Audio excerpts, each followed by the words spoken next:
All right, let's go ahead and talk about our 4.2 arc length, linear, and angular velocity. So a whole bunch of different stuff here that we're going to throw together.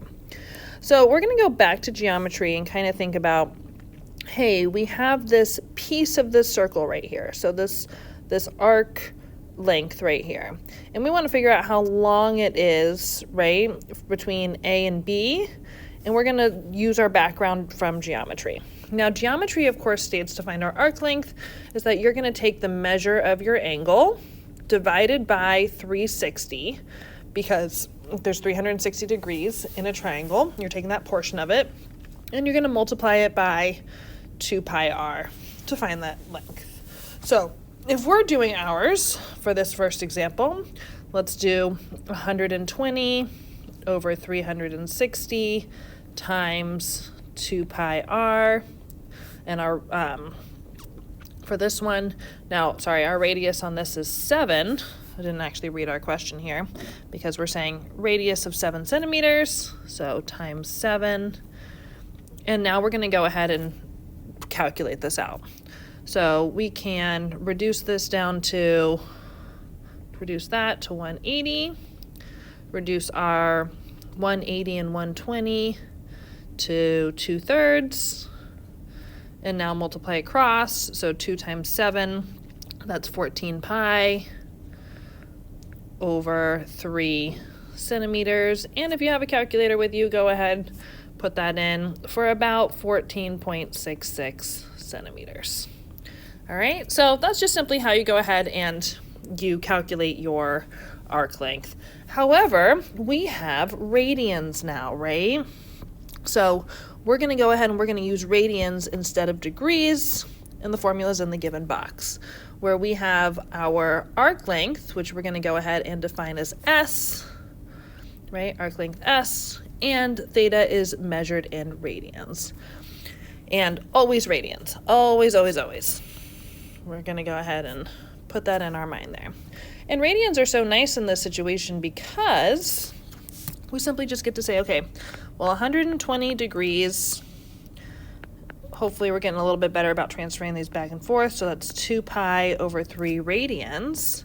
So now we just simply get to say my radius, so 7 times my radians, or theta, 2 pi over 3 is equal to 14 pi over 3. So much easier. You don't have to reduce anything. You just get there with the same answer. And of course, that's 14.66 centimeters if you have your calculator in front of you. All right, so let's put it into example here. A satellite goes ahead and a satellite orbits 2,300 miles above the equator, and it completes one revolution in 24 hours. Assume that the radius of the Earth is 3,960 miles. So first things first, let's go ahead and calculate what we would need for our full radius. So how far will the satellite travel in one day? So we need our radius, which is going to be the radius of the Earth, 3,960, plus how far it is above the Earth's equator, which is 22,300 miles. So a total of 26,260 miles. So that's our radius. And then all we need to do is take our radius times our angle measure. Well, our angle measure is going to be 2 pi because we're going one full rotation around the Earth times our radius. So 26,260 is equal to 52,520 pi miles. And again, if you have your calculator in front of you, you can plug that in. About 164,996.446 miles. So that satellite is definitely getting some work in for one rotation across around the Earth. Now, how far has the satellite traveled when its central angle is 9 pi over 8? And again, we just go ahead, we plug in 9 pi over 8 times our radius, which is 26,260, which gives us 29,500, 92,542.5 pi miles, which is about 92,810.501 miles. So just as a heads up, again, it's pretty simple here. You're taking your radius times theta, where theta is in radians, to find the length of the arc. And that's just finding the length of the arc, whether it's just an arc here or if it's all the way around. You got to figure out how long it's going. Okay, so a sector is the pie-shaped wedge created by the central angle, aka the whole area in this scenario. Okay? It would be a healthy piece of the pie made up by the 120, like we just pointed out there. Here's a quick formula for finding the area of the sector using radians. So our formula here is that we're going to take 1/2 radius squared times theta, where once again, theta is measured in radians. Radians, always radians, right? Okay, so let's do the example that we had up top, which is that we're going to have the area is equal to 1/2 times our radius was 7 squared, all right, times our angle measure, which is 2 pi over 3. So we are equal to, we can go ahead and cancel out our 2's here. 7 squared is 49 pi over 3 centimeters. And again, grab your calculator, throw that in there, 51.313 centimeters squared for our sector there, the area of it. So again, you're kind of looking at these formulas, and hopefully a little of them make sense from geometry and that you've seen them before. All right, let's talk about linear and angular speed. Okay, now we're going to focus on the motion of an object moving at a constant speed along a circular path, like that of the satellite in the example above. A lot of books use speed and velocity interchangeably in these formulas. They are different. Velocity is a speed given in a direction. Velocity makes more sense in our case. We know the direction that we go when we rotate. Positive angles always rotate counterclockwise. All right. So when we're looking at angular velocity, right, we're using our lowercase omega, it's a little bit like a W there, right? And so we know that our angular velocity is equal to your central angle over time, or what we're going to say is theta over time, all right? And you can think of these like how fast the angle is changing, right? Angular velocity is how fast that angle is changing. So if I kind of go back up here to here on this one, it's like how fast this angle goes right here. All right, and again, don't forget, we're always in radians when we're coming towards that one. All right, flip your paper over and let's talk a little bit about what then linear velocity would be. So you have angular velocity with your omega, or lowercase omega, and then you have our linear velocity. So linear velocity is defined as the distance traveled along the circumference, aka the arc length from earlier, in terms of time. So we're thinking about arc length over time, or how I like to really think about it is our radius times our angular velocity, right? Radius times our angular velocity. So don't forget that this little W, this little omega here, stands for angular velocity. All right, so examples that we have here are miles per hour, inches per second. All right, so it just kind of makes sense in terms of your linear velocity that you have going on here. All right, radians are always used in the calculations. Sometimes we convert things back to different things like revolutions, so that we get to what we, like revolutions per minute, so that we understand it a little bit better for us. Please, please, please remember that there are 2 pi radians in 1 revolution. You can even make a little bit of a note here. 2 pi radians per 1 revolution. That's going to really help you out because units are your friend here, right? Units are your friend. So number 4. there's an ant resting on your friend's record. It has a 12-inch diameter. Before we move on, I'm just going to say, hey, I know that my radius is now 6 inches. Don't want to get confused with diameters and radius. On a vinyl record playing at 33 1/3 revolutions per minute.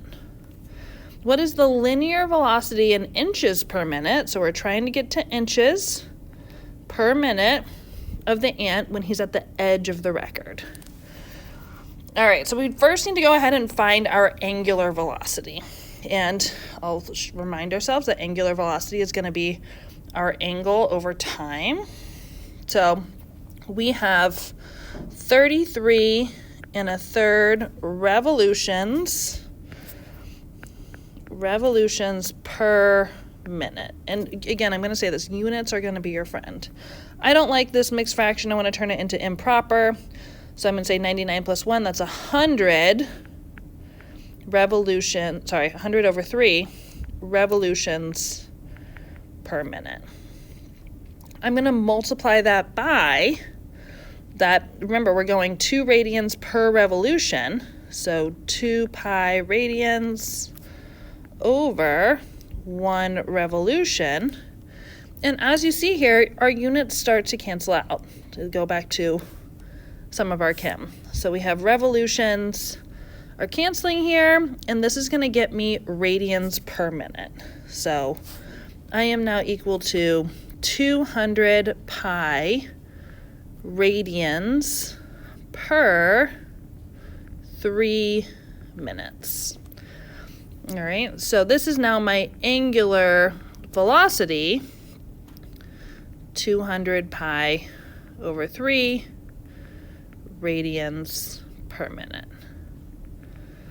All right, there's my angular velocity, but we're looking for our linear velocity. So we're going to remind ourselves that linear velocity is equal to our radius times our angular velocity. If you want to go ahead and kind of write that down here, I think that's a good idea, is that we have radius times our angular velocity. So our radius was 6 inches, so we simply just get to say our linear velocity here is equal to 6 inches times 200 pi over 3 radians per minute. And I want to double check what I'm trying to end up with. So I am trying to end up with, as it says here, inches per minute. So I've got an inches per minute here. And I don't really have to know that this is radians because I'm working with, I know that this is our angular velocity. So I can go ahead and I can get rid of this one. So multiplying across here, we have 1200 pi over 3 inches per minute, which we can go ahead and reduce here. So we have 400 pi inches per minute.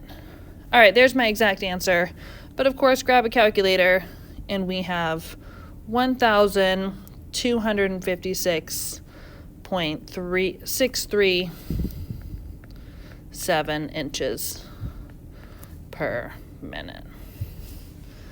All right, so kind of going back through this and looking at all of our units here, trying to find our angular velocity first, right? So you're taking your angular velocity by multiplying it by your revolutions per minute times your radians per revolution, 2 pi radians per revolution, taking that amount and multiplying it by your radius to then get down to your inches per minute.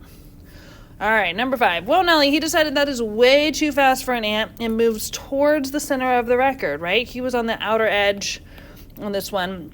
So that kind of makes sense that if he has a circle here, right? He has a circle, and as he moves in, and this is rotating, he would be going really fast out here, but then he kind of can slow down as he goes towards the center.